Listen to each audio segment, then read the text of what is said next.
نبی اکرم صلی اللہ علیہ وآلہ وسلم نے غلام حضرت عبد الرحمن بن عوف رضی اللہ تعالی آپ فرماتے ہیں عن النبی صلی اللہ علیہ وآلہ وسلم قال ثلاثة تحت العرش یوم القیامت القرآن یحاج عباد له زهر وبطن والأمانة والرحم تنادي على من وصلني وصله الله ومن قطعني قطعه الله. نبی اکرم صلی اللہ علیہ وآلہ وسلم نے غلام حضرت عبد الرحمن بن عوف رضی اللہ تعالیٰ عنہ فرماتے ہیں کہ آقا علیہ السلام نے ارشاد فرمایا کہ قیامت دے دن تین چیزاں عرش دے تھلے ہون گیاں. تین چیزاں عرش دے تھلے ہون گیاں. ایک قرآن پاک جڑا بندیاں دی طرف اللہ تبارک و تعالیٰ نال جھگڑا کرے گا. قرآن کا ایک ظاہر ہے اور ایک باطن ہے، یہ دونوں. اور فرمایا دوسری امانت اور تیسرا رحم. جڑا پکار پکار کے آکھے گا کہ جس نے مینوں اللہ واسطے جوڑیا اللہ انہوں بھی جوڑے، اور جس نے مینوں توڑیا اللہ انہوں اپنے کولوں دور کرے. یار دوستو نبی اکرم تاجدار انبیاء صلی اللہ علیہ وآلہ وسلم کے غلام حضرت عبد الرحمن بن عوف فرماتے ہیں کہ قیامت کا جدو دن ہوئے گا تین چیزاں اللہ تبارک و تعالیٰ دے قریب ہوں گی. جس طرح کہ بادشاہ دے وزیر قریب بیٹھا ہوتا ہے، اسی طرح تین چیزاں اللہ تبارک و تعالیٰ کی پاک پرستش کے اندر بالکل قریب ہوں گیاں، اور اپنے چاہن والیاں جنہوں نے دنیا کے اندر انہاں چیزوں کے نال محبت رکھی ہونی ہے انہوں دی سفارش کرے. پہلے نمبر دے اوتے قرآن پاک اللہ تبارک و تعالیٰ دی پاک پرستش کے اندر جھگڑے گا. جھگڑا تو مراد ناز نخرا، جس طرح باپ اپنے بیٹا اپنے باپ کے نال جھگڑن لگ پے، بابا جی میرے فلاں چیز صحیح دی ہے، یہ لڑائی کا نہیں ہوتا، یہ ناز و نخرے کا ہوتا ہے.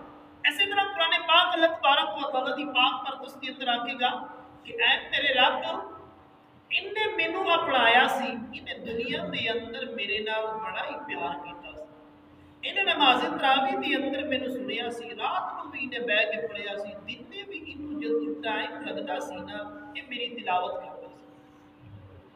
یا رب انہیں میرے نال بڑی محبت کیتی ہے. حضور فرماتے ہیں قرآن کا ایک ظاہر ہے ایک باطن ہے. ظاہر یہی ہے کہ جڑا اسی تلاوت کرتے ہیں، اور باتیں نہیں یہ کہ اس کے اندر غور و فکر کرنا کہ میرا رب کس چیز کا حکم فرما رہا ہے اور کس چیز کو منع فرما رہا ہے.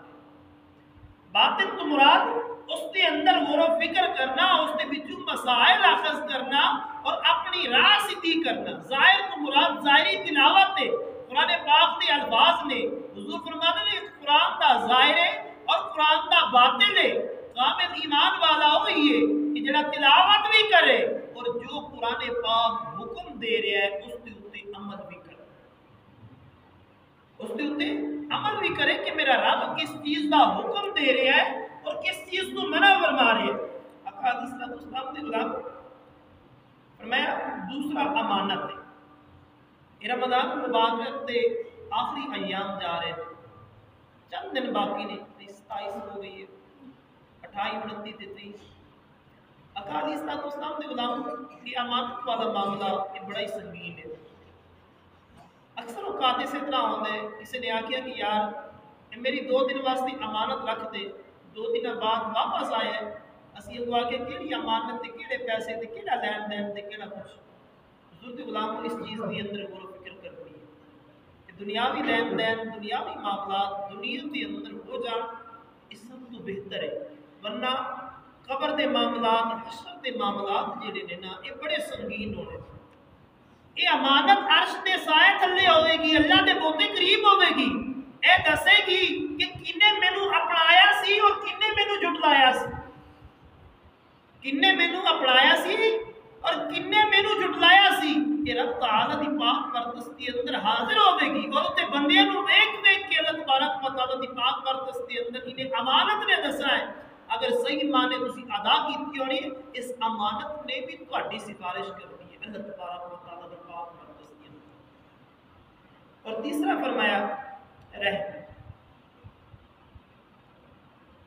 آپس کے تعلقات، ایک دوسرے دے نال محبت، فرمایا اے رحم بھی اللہ تبارک و تعالیٰ دے عرش دے سائے تلے ہوئے، اور ایک پکار کے آکے گا کہ یارا تو ایک جوڑ دے جن نے مینو جوڑے ہے، یارا اینو توڑ دے، اینو جدا کر دے، اینو اپنے کو دور کر دے جن نے مینو توڑے۔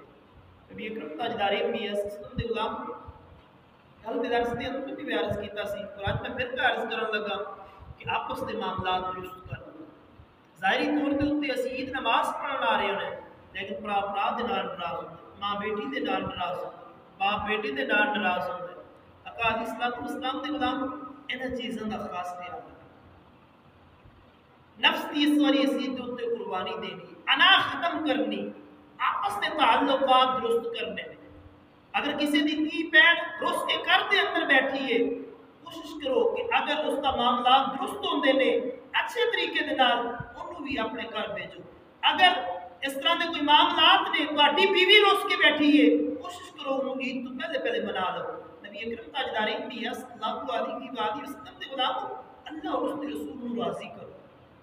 اے نہ دیکھو کہ دنیا نے کی آکھن گے کہ 2 سال ہو گئے اس کی بیوی رس کے بیٹھی سی، اج تک انہوں یاد نہیں ہے تے اج کیوں منان واسطے آیا ہے۔ یہ سوچ کے کہ رحم اللہ تبارک و تعالیٰ دے عرش دے سائے تلے ہوئے، اور جنہیں کسی نے اتنے رحم کیتا، کسی نے جوڑیا، اللہ تبارک و تعالیٰ انہوں جوڑے گا۔ اس حدیث مبارکہ دے اتنے عمل کرتے ہوئے نبی اکرم تاجدار انبیاء صلی اللہ علیہ وآلہ وسلم دے غلام دین دی طرف آ جاؤ۔ سانو یہ بڑا احساس ہوتا ہے کہ فلاں دیکھے گا، فلاں کی آکھے گا، فلاں کے سوچے گا۔ کدی گناہ کر دیا وقت سانو خیال نہیں آیا، کدی جھوٹ بول دیا وقت سانو ذرا برابر خیال نہیں آیا کہ فلاں سنے گا، فلاں کی آکھے گا۔ کدی سانو گناہ کر دیا، زنا کر دیا خیال نہیں آیا کہ کسی نے ویکھیا تے او کی آکھے گا۔ صرف سانو دین کی طرف عمل کر دیا یہ ساری گلاں یاد آندیاں نے کہ لوگ کی آکھن گے، لوگ کی آکھن گے۔ گناہاں دے اندر اسی ود چڑھ کے جو مرضی کر لئیے، اس وقت سانو ذرا برابر خیال نہیں آیا کہ ساڈا رب ساڈے نال کی اثر کرے گا قیامت۔ لوگوں دی گلاں سانو بڑی یاد آندیاں، لوگ کیا آکھے گا، فلاں کیا آکھے گا، فلاں کیا آکھے گا۔ ایک کدی نہیں سوچیا کہ میں رب نو ناراض کر رہی ہوں، قیامت دن میں اپنے رب نو کس طرح حساب دیں۔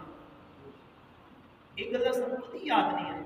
علیہ الصلوۃ والسلام دے غلام کو دین دی طرف آ جائے۔ یہ رمضان مبارک دا برکتہ والا مہینہ چند دن دا مہمان ہے۔ رات میں انتہائی افسوس ہویا ہے جدو اسی اپنے نمازی تکے نے نہ ویکھے نے، میں نا کہ ملک پاکستان کے دنیا میں جتنے جتنے مسلمان بھی رہندے نے نا، اگر جڑا پورا سال مسجد دے اندر نہیں بڑھیا نا، اس 27ویں رات لائلۃ القدر دے اندر مسجداں پڑھ جاندیاں نے، اور ساڈے جڑے نمازی سن انہاں دے وچوں بھی کٹ ہو گئے۔ آقا علیہ الصلوۃ والسلام تے علامہ علامہ فکری ہے ساڈے واسطے۔ میں قرآن دے اندر پڑھیا سی کہ حضرت موسیٰ علیہ السلام دی قوم جڑی سی نا بڑی حد دھرم سی، لیکن اس گاؤں دے اندر آ کے میں دیکھیا ہے کہ سانو دین دی طرف آن دی فرصت ہی نہیں ملتی۔ دنیاوی معاملات دے اندر اسی بڑی مداخلت کرنے ہیں، اسی اپنے آپ کو بڑا کو جانے ہیں۔ انہیں رحمتاں اور برکتاں والی راتاں دے اندر سانو اینی توفیق نہیں ہوئی کہ اسی مسجد دی طرف رخ کریے اور جا کے اس رب نو تے راضی کر لئیے نا۔ نہ سانو قبر دا خیال ہے، نہ سانو حشر دا خیال ہے، کسی چیز دا خیال نہیں آیا۔ اسی بیٹھ کر دے اندر بیٹھ کے سگرٹاں بھی پیتیاں نے، حقے بھی لائے نے، شراباں دی محفلاں بھی کیتیاں نے، بس نئی فرصت ملی تے رب دی گھر دے اندر حاضری دی فرصت نہیں۔ علیہ الصلوۃ والسلام دے غلام لائلۃ القدر جیسی عظیم راتاں گزر گئیاں نے، لیکن ساڈی قوم کو ذرا برابر خیال نہیں آیا کہ اسی اگے دن تے اللہ تبارک و تعالیٰ دے گھر چلے جائیے، جا کے نماز تراویح ادا کر، چند نوافل پڑھ رہیے، ایک دو رکوع قرآن پاک تے تلاوت کر لئیے، لیکن ساڈی قوم کو کدی خیال نہیں ہے۔ آقا علیہ الصلوۃ والسلام دے غلام جنی دن مرضی جی لو، آخرکار قبر دے اندر جانا ہے۔ دعائے خالق کائنات مالک السماوات تانوں مینوں اسی سارے دنیا دے اندر رہندے ہوئے فکر آخرت رکھن دی توفیق عطا فرمائے۔ وما علینا الا البلاغ۔